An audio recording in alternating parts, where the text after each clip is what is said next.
Ready to vote? This video will guide you through all the steps of the voting process when you vote from overseas. If after watching this video you still need assistance, we're here to help.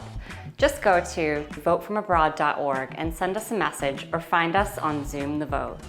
Have you requested your ballot using the federal Absentee Ballot Request and Registration Form called the FPCA? For most states, you need to send it every calendar year. If you haven't, go now to votefromabroad.org and request your ballot using the FPCA.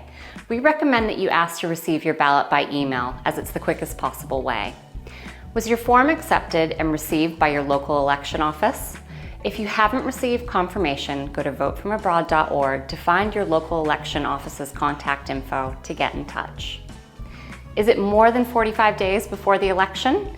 If so, you probably won't have your ballot until that date.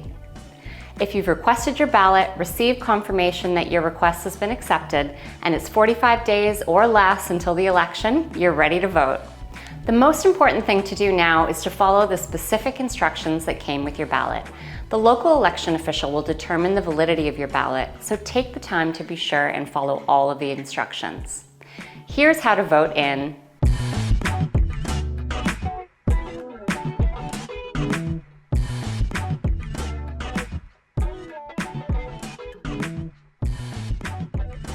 If you requested to receive your ballot by email and you can't find it in your inbox, check your spam or promotions folder.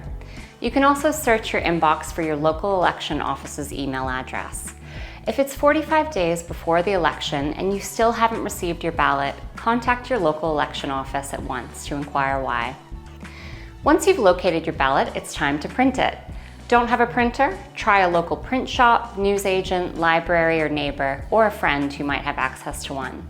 When printing your ballot, it does not have to be on 8.5 by 11 paper. The paper size doesn't matter, but it must be readable. Use the shrink to fit or fit to page setting when printing. If in their instructions, your local election office provided you with a voter oath or attestation or signature page and an envelope template, go ahead and print these as well. Again, the size of the paper doesn't matter. Now it's time to vote your ballot. If you need help learning about the races or issues on your ballot, go to ballotpedia.org or to guides.vote or to Vote 411 to learn more. Remember, you're eligible to vote for any and all races that appear on your ballot. State and local races are often decided by less than 100 votes, so do try to vote the entire ballot when you can. At this point, fill out your voter oath or signature page, following the instructions that came with your ballot. Your signature should match the signature on your FPCA or ballot request form. You'll need 2 envelopes, one smaller and one larger, to prepare your ballot return package. You can either make a privacy envelope using a blank sheet of paper, or you can follow the instructions provided to you for printing a privacy envelope. First, fold and place your voted ballot into the smaller privacy envelope.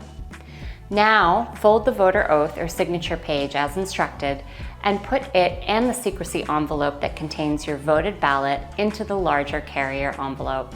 Make sure and check the directions as to what goes in the envelope and what needs to be written on the envelope. If your country has a functional and efficient postal system and you believe that your ballot will be returned in time to be counted, it's fine to use it.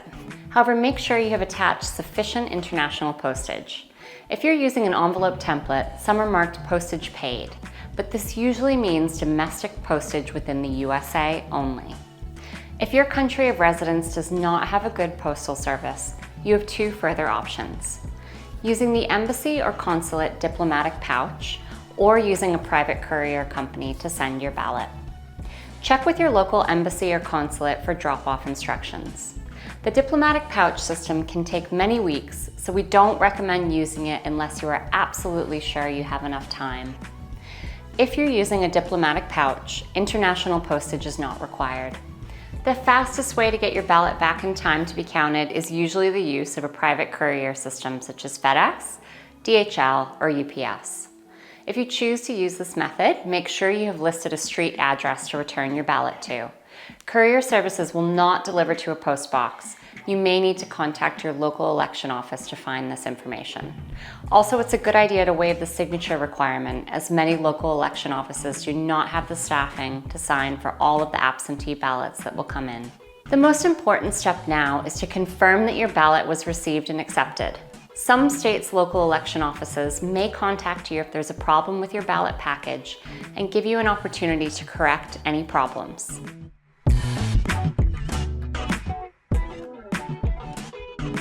A last reminder that no matter how you're voting in the election, it's important that you follow the instructions that come with your ballot, and make sure you confirm with your local election official that your ballot was received after you submit it. If at any time you have any questions, problems, or concerns, please feel free to contact us via our online help desk on our website or our Zoom the Vote online help sessions.